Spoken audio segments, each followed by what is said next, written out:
송민택입니다. 지금 저는 오늘 디지털 금융의 현재와 미래, 데이터와 쟁점들이란 제목으로 이제 주제 강연을 맡게 되는데요. 사실 앞에 이제 곽진 교수님께서 훨씬 망분리에 대해서 말씀하시면서 미래에 대한 인사이트도 많이 주셔가지고 그거에 맞춰가지고 반복되는 부분들은 좀 생략하면서 가도록 하겠습니다.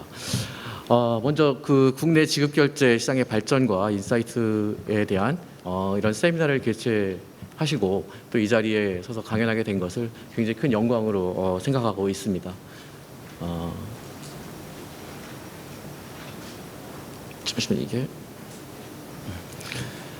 먼저 본론으로 들어가기 전에 인트로 한 두세 가지를 준비했거든요. 앞으로 이제 기업 경영의 핵심은 데이터라는 것으로부터 얼마나 많은 인사이트를 얻고 그거를 실제 가치로 연결할 수 있느냐가 되게 주안점일 것 같습니다.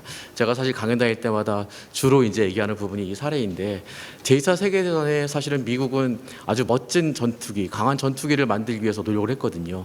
그래서 유럽에서 귀환하는 전투기들을 조사한 결과 이제 요 가운데 있는 강관 부분을, 가운데 있는 동체 부분을 강화해야 된다라고 거의 그 프로젝트에 참여한 과학자들이 의견의 일치를 이루던 중에 아브라함 와일드라는 교수가 아니 돌아온 생환한 그런 비행기들만 보지 말고 맞아가지고 추락한 비행기들도 봐야 되지 않겠냐. 바로 즉 이제 이 부분이 생존자 편향이라는 데이터에 대한 오류의 편향을 지적한 것이었죠. 저희는 많은 데이터를 가지고 있지만 보이지 않는 데이터도 굉장히 중시되는 가치가 있다라는 것을 말씀드리고 싶고요. 옆에는 이제 저희가 깜짝 놀랄 세계가 이제 다가오겠죠. 앞으로 한 5년, 10년 이후에는 고속도로에서 사람이 운전을 하게 되면은 아마도 이제 범칙금을 얻거나 감옥에 가게 되는 그런 법규범이 될지도 모르겠습니다. 아시다시피 저희가 팬텀 재미라고 해가지고 유령 체증이라는 것을 아실지 모르겠어요. 유령 체증 앞에 사고가 없음에도 불구하고 이제 공사가 없음에도 불구하고 계속적으로 차가 막히는 현상. 그거는 인간의 그 판단 속도, 이제 그 반응 속도라던가 이제 판단이 언제나 다 맞는 건 아니니까 이제 그런 부분들이 이제 데이터에 의한 인공지능에 의해서 자율주행이 바로 법 제도까지 변화시키는 그런 세상이 오지 않을까라고 생각이 됩니다. 또 하나 간단하게 미래를 상상해 보시죠. 사실 제 강의는 제가 이렇게 스토리텔링을 하지만 여러분들께서 같이 생각하면서 갈 수 있는 부분이 있으니까 같이 고민해 보시면서 가시면 좋을 것 같습니다. 전 네 가지로 이 외에도 상당히 많은 부분이 미래 금융은 이렇게 될 거다라고 생각을 하지만 이 네 가지로 아마 압축이 되지 않을까라는 생각이 듭니다. 첫 번째는 초개인화된 원스톱 금융인데요. 나만의 금융 비서가 이제 24/7 사실 저를 케어하는 그런 세상의 금융이 될 것이다라는 거고요. 또 하나는 영업점의 모든 이제 사람들이 AI 로봇으로 대치되고 그리고 자동화된 처리를 해주는 AI 에이전트가 저의 자산 관리, 투자 관리를 전부 다 담당할 수 있게 된다는 거죠. 디지털 경제에 대해서는 좀 더 의견이 분분하지만 뒤에 가서 얘기할 기회가 있으니까 이런 부분으로 진화하지 않을까 생각이 됩니다. 또한 양자 컴퓨터랑 같이 맞물려 가지고 첨단 컴퓨팅으로 해서 리스크 관리나 이제 투자 등에 상당한 진전이 있지 않을까라는 생각이 듭니다. 바로 이런 부분이 가능한 것은 이제 테크놀로지가 계속해서 등장하고 있다는 거죠. 근데 저희가 거기에 좀 간과해서는 안 될 부분이 그 테크놀로지를 발전시킬 수 있는 거는 뒤에 데이터의 양이나 질이나 다양성들이 숨어 있기 때문이라고 말씀드리고 싶습니다. 제가 이제 본론적으로 말씀드릴 부분은 크게 세 가지 챕터인데요. 우리의 지금 금융이 어디까지 흘러왔고 지금 어디에 있는지, 그리고 지금 어디로 갈 것인지, 어디로 가고 있는지, 그리고 우리는 그것에 대비해서 무엇을 대응해야 되고 쟁점이 무엇인지에 대해서 말씀드리도록 하겠습니다. 사실 지금의 저는 2008년부터 이어지는 지금 핀테크의 등장과 이런 부분을 변혁이라고 보여지는데요. 사실 다 아시겠지만 1866년도에 대서양 횡단 전신이 만들어졌습니다. 금융업의 굉장한 속도의 혁신을 가지고 왔죠. 그로부터 100년 이후에 1967년 영국의 바클레이즈 은행이 ATM을 만들게 됩니다. 은행 업무의 프로세스에 혁신을 가져왔죠. 저는 지금의 혁신을 변혁이라는 한자어를 사용했지만 왜 이렇게 됐냐면은 아시다시피 새로운 4차 산업혁명이라고 일컬어지는 신기술이 등장하고 더 이상 무한 신뢰를 보냈던 전통 금융기관에 대해서 소비자들의 신뢰가 떨어지기 시작합니다. 또 하나 빅테크와 빅블러의 현상으로 조직도 변하게 되고요. 이런 시장의 혁신이 발생하게 됩니다. 다 아시겠지만 한번 간략하게 보실까요? 지유결제이기 때문에 사실은 도화선을 끄는 스트라이프가 있습니다. 뭐 아일랜드의 천재인 두 형제가 단 7줄의 코드를 만들므로써 9단계의 지급 결제를 3단계로 줄입니다. 뭐 사실 많이 발전하는 온라인 쇼핑몰이나 커머스 사이트는 이 개발이 대시보드에 이 7줄의 코드만 넣기만 하면은 모든 단계가 편하게 끝나는 그런 쪽으로의 혁신이 이루어진 거죠. 왜 페이먼트였을까요? 뭐 페이먼트 이제 그것의 중요성은 뭐 저보다 여기에 참석하신 여러분이 더 많이 아실 겁니다. 고객이 접하는 접점, 그런 컨텍스트나 맥락이 만들어지면은 거기에 따르는 서비스와 콘텐츠, 모티베이션이 만들어지고 그거는 결제라는 행동으로 나타나게 되겠죠. 그리고 그것들을 통해서 이제 고객의 애티튜드나 행태가 결정되고요. 사실 페이먼트는 고객 접점에서 고객 맥락을 가장 가깝게 만날 수 있는 거면서 어떻게 보면은 상거래의 전체적인 완성이라고 할 수 있습니다. 여기까지가 보면은 약간 이제 선수는 아니고 그 다음 숨겨져 있는 소비자의 패턴이라던가 재무 상황 이런 선호들을 갖다가 이런 데이터들을 접할 수 있었기 때문에 많은 핀테크들은 많은 회사들은 지식결제 쪽에 도전을 했던 거고요. 또 하나는 관행과 도전입니다. 뭐 미 레볼루트도 잘 아시겠지만 글로벌 슈퍼앱을 지향하는 회사입니다. 여기도 두 사람이 이제 이기투합해서 만들었는데 니콜라이 스트론스키는 사실은 이제 글로벌 금융 투자기관에서 일하던 투자자였죠. 이 투자자는 사실은 잦은 유럽 출장이 있었는데 5%에서 6%를 내는 환전 수수료에 너무 분개했던 겁니다. 즉 우리가 익숙하다고 생각했던 새로운 관행에 대한 그걸 깨고 싶었던 거죠. 이 두 명의 전문가들이 만들어낸 이 부분을 통해서 새로운 고객들에게 가치를 창출해 준 것입니다. 물론 이 부분이 레볼루트뿐만 아니라 그 이에 따르는 많은 P2P 회사라던가 로보어드바이저 등이 관행에 대한 새로운 혁신을 만들어냈죠. 자, 저희가 지금까지 핀테크나 이제 금융 신기술을 채용하면서 발전시킨 또 하나가 있습니다. 개발 방식. 사실 경영에서도 에자일이나 데브옵스를 많이 쓰지만 이 부분은 저희가 기존에 개발했던 방식들을 완전히 무너뜨립니다. 하나의 워터폴 방식이라는 기획에서부터 배포 런칭까지 이루어지는 그것들을 새롭게 아주 짧게 여러 번 반복해서 수행하는 작업이 이루어지고요. 또 하나 개발 전선에서 보시면 개발과 운영이 상당히 충돌하는 부분을 다양한 협업 툴을 통해서 이제 완충 작용을 이루어지게 됩니다. 뭐 이외에도 뭐 앞서 교수님께 말씀하신 클라우드라던가 이런 부분들이 자 우리가 아이디어나 그런 서비스가 있다면은 기술로 바로 녹여낼 수 있고 또 문제가 있다면은 바로 고칠 수 있는 그런 즉흥적인 서비스의 탄생이 가능했다는 것이죠. 사실 이 부분을 보시면은 현재까지 금융사나 금융업권이 모든 금융기술을 어떻게 적용했는지 그리고 그 사업은 어떻게 가고 있는지를 총망라하고 있습니다. 마이크로한 기술들이 매크로한 기술들을 만들어내고 그 매크로한 기술들이 이제 하나하나의 사업 모델과 수익 모델을 만들어가는 그림입니다. 빼놓을 수 없는 게 또 하나 있죠. UX입니다.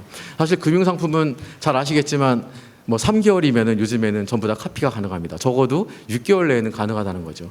하지만 고객의 삶과 맥락을 이해하는 그런 고객 경험에 대한 설계는 쉽게 카피가 불가능합니다. 그래서 사실은 뭐 4, 5년 전부터 모든 금융사나 이제 핀테크가 외쳤던 것이 UX였죠. 고객 경험에 대한 혁신. 하지만 여기서 이제 머물렀던 거는 뭐 이미지라던가 시각화, 도구와 커뮤니케이션 너무너무 중요합니다. 하지만 기술들은 계속 등장하고 그런 기술들이 뒤에서만 놀면 안 되는 거죠. 고객 접점에서 고객들한테 보여줘야 되고 고객의 페인 포인트를 이제 제거시켜서 최적화하는 그림의 형태로 가야 한다는 거죠. 그렇기 때문에 이 때문에 사실은 비욘드 뱅킹이라던가 이제 슈퍼앱이라던가 이런 용어들이 등장하고 그것을 준비하는 이제 금융권들이 등장하게 된 겁니다. 자, 이렇게 된 금융시장의 혁신을 금융기관들은 바라만 볼 수는 없죠. 5가지 축에서 이루어졌다고 보셔도 되겠습니다. 하나는 뭐 거의 이제 스마트폰이 대세이기 때문에 모바일 플랫폼에서의 넘버1이 되는 것과 기존의 오프라인과 온라인의 옴니채널을 만드는 채널과 프로세스의 혁신, 그리고 새롭게 신시장과 신사업을 주도하려는 그런 정책들, 그리고 외부에 있는 기술을 내재화시키거나 가지고 있지 않다면은 이제 그런 회사들을 이제 사거나 전략적 제휴를 통해 가지고 투자하는 것들. 더 나아가서는 조직 문화, 디지털 체질 개선까지 이루어지는 5가지 부분에서 대부분의 이제 금융 업권들은 준비해 왔다고 볼 수 있습니다. 뭐 여기까지도 상당히 잘 아시는 내용이지만 뭐 지금은 이제 이런 것들을 바탕해서 그럼 지금은 어디로 가고 있는지 뭐 사실 뒷페이지를 안 보시더라도 당연히 AI 생성형 AI와 블록체인이 빠지면은 답이 나올 수는 없는 뭐 그런 부분에 대해서 한번 보시도록 하겠습니다. 오늘의 주제가 개방과 연결이라고 했습니다. 사실 앞에 이제 학 회장님께서도 개방과 연결의 웹3까지 말씀하셨는데 저희는 인터넷 혁명을 통해서 정보 이용과 유통, 생산에 대한 엄청난 격변의 시기를 맞이했습니다. 정보 비대칭이 감소함으로써 거래 비용이 완화되는, 물론 이제 그게 나중에는 이제 올라가는 그런 현상까지 발생했지만 또 하나 블록체인 등 신기술이 발전하면서 정보 저장과 소유에도 관심을 가지게 됩니다. 이는 보상과 혜택으로 연결되는 새로운 가치 판단의 기준으로 넘어갈 것이라고 보여지는데요. 저는 앞서 말씀드린 그런 많은 그런 기술들이 이제는 두 가지로 귀결되는 것 같습니다. 아시다시피 블록체인과 AI, 특히 생성형 A라는 것이죠. 누군가 저한테 이런 말씀을 하시더라고요.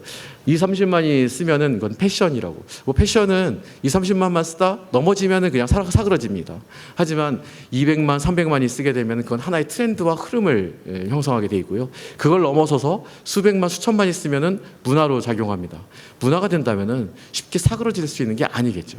그럼에도 불구하고 저는 지금의 시기를 변곡의 시기라고 생각을 합니다. 변곡이라는 것은 뭐냐면은 현재 이 잘 나가는 이 기술들도 뭔가 사업 모델과 수익 모델을 제대로 내놓거나 제대로 응용되지 않는다면은 신뢰와 확신이 무너질 수 있다라는 것이죠. 이미 금융권에서는 사실은 뭐 영업점에서 아니면은 금융 영업점에서 일하시는 이제 분들께 물어보면은 과연 AI나 이런 부분들이 오고 있음을 느끼십니까? 라고 하면은 잘 모르겠다. 하지만 스물스물 앞으로 다가오는 건 느낀다. 그 스물스물이라는 게 되게 무서운 거죠. 뭐 개구리를 아시다시피 진짜 더운 물에 올라가는 것처럼 10년 전, 20년 전의 금융과 비교하면 지금은 너무나 많은 게 변했습니다. 금융권 AI도 이미 금융권의 밸류체인이라고 하는 프론트 단에서부터 시작해서 미들 단, 백단에 이르기까지 모든 부분에 지금 스며들어가고 있습니다.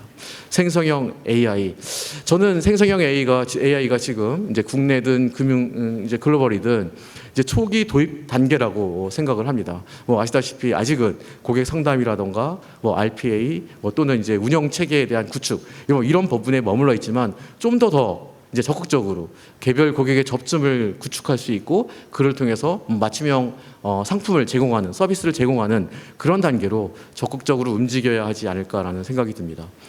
너무나 잘 아시겠지만 생성형 AI 진화하고 있습니다. 2년 만에 2년도 안 돼서 이미 많은 사람들의 화두 속에 올라와 있고 이제 생성형 AI를 빼고서는 어디 가서 어떤 강연이나 강의를 듣더라도 이제 재미없는 그런 이제 화두가 됐으니까요.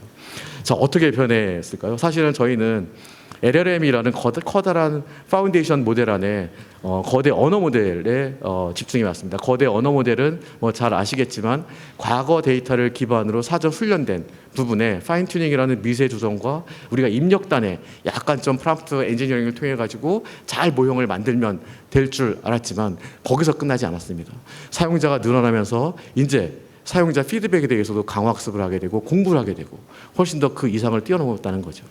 또 하나 있지 않습니까? 저희가 생성형 AI의 문제점이라고 말하는 할루시네이션 그리고 최신 정보와 전문성의 부족 이 부분도 이제는 이제 버티컬 전문형 전문형 DB를 이제 검색해오고 최신 정보까지 검색 증강 생성 기술을 만들어서 해내는 상황까지 지금 도달했습니다. 이뿐일까요? 진화의 양상은 굉장히 바뀌고 있습니다. LLM, 아까 말씀드린 FM이라는 전제 하에 지금은 LLM에서 이제 LMM까지, 즉 다양한 인풋 이미지와 음성, 동영상까지 다양하게 아웃풋으로 나오는 그런 세상에 이제 도달했습니다. 여기서 멈출까요? 더 무서운 것은 이 부분이 이제 로보틱 AI나 인바디드 AI라고 해가지고 물리적 세계와 상호작용을 한다는 거죠. 이렇게 되면은 실제 행동이나 작업 수행이 가능해지는 부분까지 고도화된다는 겁니다. 어떻게 그럼 시장은 그 스펙트럼이 변화할까요? 잘 아시겠지만 시장은 이미 거대 언어 모델로 굉장히 발달해 있는 오픈 AI나 뭐 많이 쓰시더라고요. 이제 엔트로픽의 이제 클로드, 그다음 미스트랄 등등 이런 부분에서 커왔던 데들이 버티컬의 이제 서비스들을 채용하겠죠. 이렇게 가는 축이 하나 있을 거고, 기존의 레가시를 가진 집단들이 이제 AI를 임베딩하는, 그래서 기능적으로 고객들한테 UX를 변화시키는 그런 환경으로 가지 않을까라는 생각이 듭니다. 금융은 바로 이 부분에 속하는데, 결론적으로 저는 부딪히는 접점이 AI 에이전트라고 생각을 합니다. 물론 몇 년 전에 저희는 뭐 여러 가지 시리나 여러 가지들을 통해서 많은 좌절도 맛봤죠. 하지만 향후 등장하는 AI 에이전트는 모든 인간의 지식과 이해, 그다음에 추론 능력까지 갖춰서 행동까지 연결할 수 있는 바로 옆에 이제 컨셜 서비스를 등장할 거라고 보여집니다. 뱅킹 게이트웨이를 가지고 이제 불과 몇 년 안에 이제 은행, 이제 금융업이 좀 다툴 거라고 생각을 하는데, 저희 고객들이 요즘에 행태를 보게 되면 왼쪽이죠. 뭐 플랫폼을 통해 가지고 자기의 이제 인증을 하고 데이터를 전내주면은 자기한테 맞는 뭐 금융 상품을, 즉 대출 상품을 이제 골라주면서 이제 그 금융으로 연결되는 그런 형태겠죠. 하지만 앞으로는 금융 앱에 들어가면은 바로 간판에 이런 게 있지 않겠습니까? 나는 이런 상황인데 나의 상황에 맞는 대출을 해줘라고 하면은 그거에 답을 내주고 바로 금융사와 연결되는 이런 형태의 이제 앱을 생각할 수 있습니다. 즉 게이트웨이의 선점이 바로 앞으로 향후 금융앱의 UX를 크게 바꿀 거다라는 생각을 하게 됩니다. 물론 앞서 말씀하신 뭐 망분리 등 여러 가지 법 제도적인 정책적인 변화, 사회적인 윤리적인 변화가 선결되지 않으면은 멀기만 하지만 저는 갈 수 있는 방향이지 않을까라고 생각이 됩니다. 블록체인 빼놓을 수 없지만, 블록체인도 현재 기술의 또 하나의 잣대로서 과도기적 형태를 가지고 있다고 생각합니다. 뭐 개념이나 이런 부분에 너무 잘 아시니까. 하지만 이미 데이터 관리나 뭐 블록체인의 특성 아니겠습니까? 투명성이나 뭐 무결성, 그리고 스마트 컨트랙트를 통해 가지고 자동화된 데이터 처리라던가 굉장히 빠른 반응 속도라던가 뭐 이런 부분들이 모여 가지고 이미 글로벌 금융기관의 43%가 데이터 관리에 블록체인을 채용하고 있다라고 합니다. 뭐 HSBC 같은 경우는 무역금융에 1,000억 불을 돌파했다는 보고서가 나오고 있고요. 지금 싱가포르 통화청에서 하고 있는 프로젝트 유비는 뭐 현재 우리 뭐 한국은행도 충분한 이런 부분까지 이제 갈 계획입니다만, 뭐 태국이나 말레이시아 등과 같이 국가 간 송금 결제 시스템을 만들기 위해서 지금 준비하고 있습니다. 더 중요한 거는 저는 사실은 기술 응용이라는 관점에서는 충분히 이제 블록체인이 많은 프로젝트와 POC를 통해 가지고 스며들었지만, 사업적 관점에서 이걸 어떻게 볼 것이냐, 스물스물 이제 사업적인 관점에서는 이제 토큰 증권과 CBDC를 통해서 제도권으로 들어오려는 모습들이 계속 보여지고 있습니다. 다수의 전문가들이 이렇게 보시는 것 같아요. 이제 디지털 자산은 시간과 속도의 문제이지 디지털 경제의 생태계로 진화될 것이란 예측을 하고 있습니다. 물론 지금 이제 중앙은행이 발행하는 CBDC가 내년 연초로 이제 연기된 걸로 알고 있는데, 뭐 이 부분이 실용화 테스팅을 거치게 되고, ST 이제 토큰 증권도 지금 자본시장법이 국회에서 통과가 되면은 이제 실물 자산을 기반에 둔 그런 자본의 유통과 생성이 가능하지 않을까라고 보여지고요. 이는 차세대 결제 수단과 몇개 비즈니스로 충분히 연결될 디지털 경제로 넘어가는 과정이라고 생각을 합니다. 하지만 아직까지도 좀 이 부분은 사실 블록체인이나 이런 사업이 발전하기 위해서는 좀 더 정책적인 부분에서 보완이 필요하지 않을까라는 생각을 합니다. 그 첫 번째는 뭐 8월 달에 아시겠지만 가상자산 이용자 보호법이 통과됐고요. 향후 2단계 법안인 조금 더 산업 촉진이나 사업의 이제 중흥적인 면에서 2단계 법안이 빨리 조속히 추진돼야 됩니다. 뭐 미국과 일본에서는 이미 이제 뭐 현물 비트코인이나 자산자산 ETF가 등장하고 있지만, 뭐 이미 그거에 대해서 선물까지도 만든다는 그런 뉴스가 전해지고 있지만, 아직 한국에서는 지금 현재 이제 ETF에 대한 그런 금융 상품화에 대해서도 조금은 늦는 감이 없지 않나라고 생각합니다. 또 하나는 사실 이제 이렇게 되면은 법인과 기관 투자자의 참여 활성화가 이루어지지 않을까라는 생각을 하게 됩니다. 자, 이렇게 두 가지의 큰 기술이 가고 있다면은, 그래서 우리는 무엇을 해야 되고 무엇을 대응해야 되고 그에 따른 쟁점이 무엇인지에 대해서 같이 한번 보시도록 하겠습니다. 뭐 사실 제가 이렇게 너줄이 말씀을 드렸지만 전 잊지 말아야 할 게 두 개라고 생각을 해요. 사실은 새로운 something new는 계속 등장을 합니다. 뭐 기술이든. 근데 여기서는 세 가지로 연결돼야죠. 반드시 비즈니스에 대해서 내부 프로세스를 효율화하던가 아니면 그거에 대해서는 수익화로 연결되던가 또 하나는 그런 기술들이 숨어 있는 게 아니라 분명히 고객 접점에서 나타나야 되고 구현된다라는 거죠. 접점 확대에 노력한다는 거죠. 또 하나는 이제 스마트한 컨슈머입니다. 저희는 사실은 고객들이 체리 피커나 체리 피킹이라고만 생각했는데 이들은 너무나 똑똑해져 가고 있습니다. 저희보다 훨씬 더 디지털 기기나 이런 부분들에 이제 강화되어 있고 정보의 균질화 현상이 발생하고 있다라는 것이죠. 첫 번째 쟁점입니다.